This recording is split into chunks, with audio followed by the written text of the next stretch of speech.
Danger danger danger ಮತ್ತೊಂದು danger ಭವಿಷ್ಯವಾಣಿಯನ್ನ ನುಡಿದಿದ್ದಾರೆ ಕಾಲಜ್ಞಾನಿ ಗುರೂಜಿ ಕಿರಣ್ ಕುಮಾರ್ ಗುರೂಜಿ. ಜಲಗಂಡಾಂತರ ಇದೆ ಅಂತ ಹೇಳಿದ್ದಾರೆ. ಜಲಗಂಡಾಂತರ ಇರುವ ಕಾರಣ ಈಗಾಗಲೇ ಅದಕ್ಕೆ ಕೌಂಟ್ ಡೌನ್ ಶುರುವಾಗಿದೆ ಅಂತ ಹೇಳಿದ್ದಾರೆ.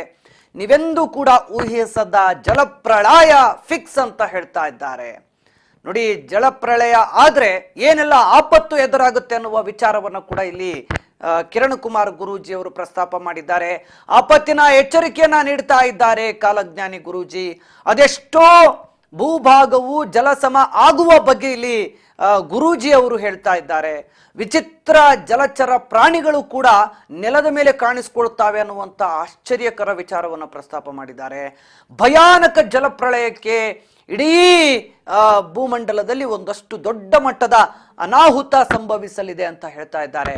ಕಾಲಜ್ಞಾನಿ ಗುರೂಜಿ ಅವರು ಈ ಎಚ್ಚರಿಕೆಯ ಭವಿಷ್ಯವಾಣಿಯನ್ನ ನುಡಿದಿದ್ದಾರೆ.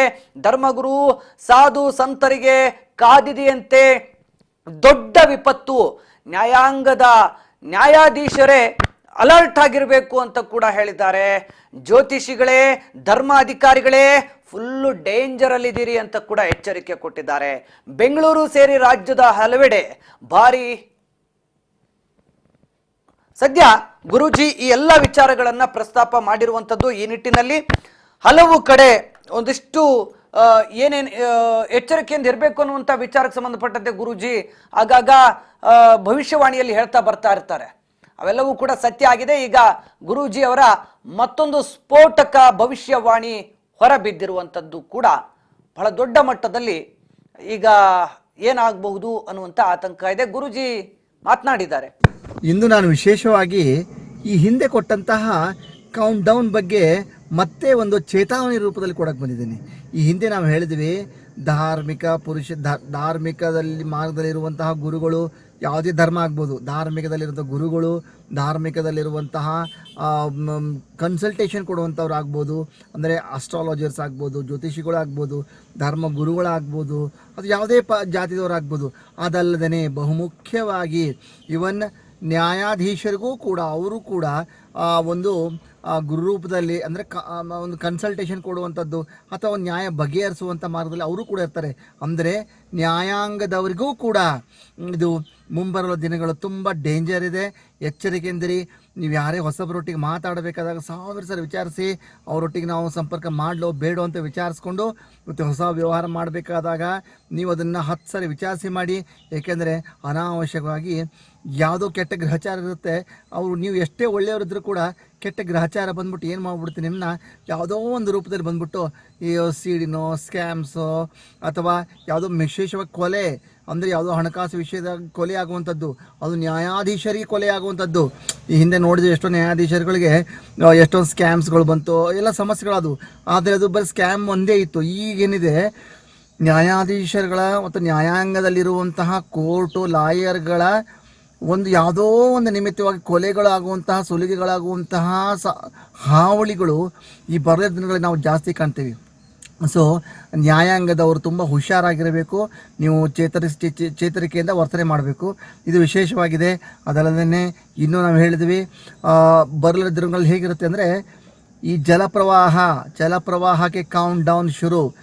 ಅಖಂಡ ಬ್ರಹ್ಮಾಂಡದಲ್ಲಿ ಕೇವಲ ಕರ್ನಾಟಕ ಅಥವಾ ಭಾರತ ಅಲ್ಲ, ಭಾರತದ ಒಂದೇ ಅಂತಲ್ಲ, ದೇಶಾದ್ಯಂತ, ರಾಜ್ಯಾದ್ಯಂತ, ಜಗತ್ತಾದ್ಯಂತನೂ ಕೂಡ ಜಗತ್ತಿನ ಒಂದು ಪ್ರಳಯ ಅನ್ನೋದು ಕಟ್ಟಿಟ್ಟ ಬುತ್ತಿ. ಸುನಾಮಿಗಳು ಬಂದ್ಬಿಡ್ತವೆ, ನೀರಿನ ಪ್ರವಾಹಗಳೇ ಬಂದ್ಬಿಡ್ತವೆ. ಈ ಕಡೆಯಿದ್ದ ಬೆಟ್ಟ ಈ ಕಡೆಯಿದ್ದ ಬೆಟ್ಟ 2 ಕ್ಷಣದಲ್ಲಿ ಮಾಯಾಗಿ ಹೋಗ್ಬಿಡುತ್ತೆ. ನದಿಗಳ ರೂಪ ರೇಖೆಗಳೇ ಬದಲಾಯಿಸ್ಕೊಂಡ್ಬಿಡುತ್ತೆ. ನಗರಗಳ ನಕ್ಷೆಗಳೇ ಚೇಂಜ್ ಆಗಿಬಿಡುತ್ತೆ. ಮಾರ್ಗಗಳೇ ಚೇಂಜ್ ಆಗಿಬಿಡುತ್ತೆ. ಇವತ್ತು ಇಲ್ಲಿದ್ದು ನಾಳೆ ಅಲ್ಲಿ ಇರಲ್ಲ. ಅದನ್ನು ಅಲ್ಲಿ ಇದೆ ಅಂತಂದರೆ ಬೆಳಗ್ಗೆ ಅಲ್ಲಿ ಇದೆ ಅಂತ ಸಂಜೆ ಅದಿರಲ್ಲ. ಅಷ್ಟೊಂದು ನೀರಿನಿಂದ ಆಗುವಂಥದ್ದು ಅಪಾಯ ತುಂಬ ಇದೆ. ನೀವು ಕೇಳ್ಬೋದು, ಗುರುಗಳೇ ಇದೇನು ಹೊಸದು ಹೇಳ್ತೀರಾ, ನೀರಿನ ಅಪಾಯ ಪ್ರತಿ ವರ್ಷವೂ ಆಗುತ್ತೆ ಅಂತ ಕೇಳ್ಬೋದು. ಆದರೆ ಈ ವರ್ಷದಲ್ಲಿ ನಡೆಯುವಂತಹ ಜಲಗಂಡಾಂತರ ಹಿಂದೆಂದೂ ಕೇಳು ಕಂಡರಿಯದ ಹಾಗೆ ಜಲಗಂಡಾಂತರಗಳಾಗ್ತದೆ. ಈ ಜಲಗಂಡಾಂತರ ಕಂಡ ತಕ್ಷಣ ಮನುಷ್ಯನಿಗೆ ಭಯನೇ ಹುಟ್ಟುಬಿಡುತ್ತೆ. ನೀರು ಅಂದರೆ ಕಾಲಕ್ಕೆ ಸಾಕು ಮನುಷ್ಯ ಹೆದರ್ಕೊಳ್ಳೋಕೆ ಶುರು ಮಾಡಿಬಿಡ್ತಾನೆ. ಅಷ್ಟೊಂದು ಜಲಗಂಡಾಂತರ, ಜಲ ಅನ್ನೋದು ಮನುಷ್ಯನಿಗೆ ಭಯ ಹುಟ್ಟಿಸ್ಬಿಡುತ್ತೆ ಈ ವರ್ಷದಲ್ಲಿ. ಸೊ ಇದು ವರ್ಷಾಂತದವರೆಗೂ ಈ ಗಂಡಾಂತರ ಇದೆ.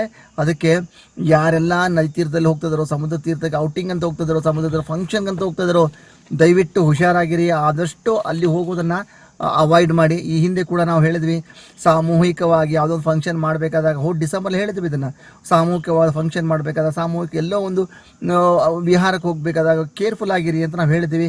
ಸೊ ಅದೇ ಥರನಾಗಿ ಒಂದು ಸಾಮೂಹಿಕವಾಗಿ ಎಲ್ಲಿ ವಿಹಾರಕ್ಕಂತ ಕಾಶ್ಮೀರಿಗೆ ವಿಹಾರಕ್ಕಂತ ಹೋದಂತಹ ಸುಮಾರು ಜನಗಳಿಗೆ ಹತ್ಯಾಕಾಂಡಗಳಾಗ್ಬಿಟ್ಟು ಇದನ್ನು ನಾವು ಡಿಸೆಂಬರಲ್ಲಿ ಹೇಳಿದ್ವಿ. ಡಿಸೆಂಬರ್ 2024ರಲ್ಲಿ ನಾವು ಇದನ್ನು ಸ್ಪಷ್ಟವಾಗಿ ಹೇಳಿದ್ವಿ. ಆಲ್ರೆಡಿ ರಾಜ್ ನ್ಯೂಸಲ್ಲಿ ಬಿತ್ತರಣೆ ಆಗಿದೆ ಇದು. ಸೊ ಇವಾಗ ನಾನು ಚೇತಾವಣೆ ಕೊಡ್ತಾ ಇರೋದೇನೋ, ಆದಷ್ಟು ನೀವು ನದಿ ತೀರ, ಸಮುದ್ರ ತೀರಕ್ಕೆ ಹೋಗೋದು ಅವಾಯ್ಡ್ ಮಾಡಿ.